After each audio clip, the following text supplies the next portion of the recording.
সাপে কামড়েছে মাকে, তাই মাকে বাঁচাতে হাতে জ্যান্ত সাপ নিয়েই হাসপাতালে ছুটলেন ছেলে।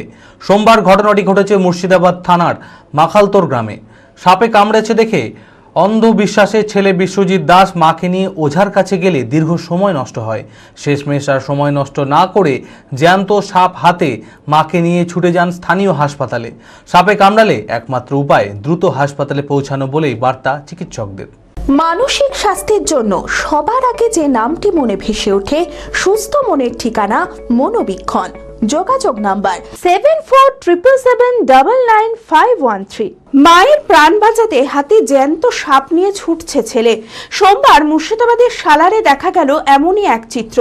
সালার থানার মাখালতোর গ্রামের বাসিন্দা শান্তনা দাস নামের এক গৃহবধূর সাপের ছোবলে অসুস্থ হয়ে পড়েন।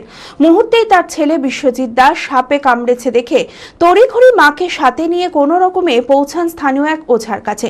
কিন্তু ওঝা তখন ঘোর নেশায় অবচেতন থাকায় অন্ধবিশ্বাসে নষ্ট হয়ে যায় তার মূল্যবান সময়। শেষমেশ এক হাতে জ্যান্ত সাপ আর এক হাতে মাকে নিয়ে সালার হাসপাতালে পৌঁছান বিশ্বজিৎ। বর্তমানে তার মা শান্তনা দাস সেখানেই চিকিৎসাধীন রয়েছেন। সাপে কামড়ালে সময় নষ্ট করা মানেই ঝুঁকি।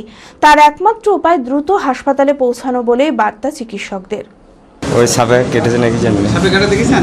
দেখিনি, এবার কেটেছে নাকি জানি না। কোথায় কেটেছে? হাতে বলছে তো। ঘরে না রাস্তায়? দুয়ারে বারান্দায়। কাটা পর রোজার বাড়ি নিয়ে গেছিলাম। কোথায়? গ্রামে। কি নাম ওটা? রবি মাঝি। ও কিছু দেখেনি। কেউ বলবো আমরা নিজেরা নিয়ে এলাম, দাদারা আছে সব বাড়িতে। হাসপাতালে নিয়ে এলেন, দিয়ে কি বললেন? তারপর ডাক্তারবাবুকে দেখালাম, রক্ত রিপোর্ট করলো, রক্ত পরীক্ষা করেছে, দিয়ে বললো থাকতে, তাই না? নিশ্চিন্তায় থাকা গেল না এতক্ষণ। যত কাণ্ড কলকাতাতে।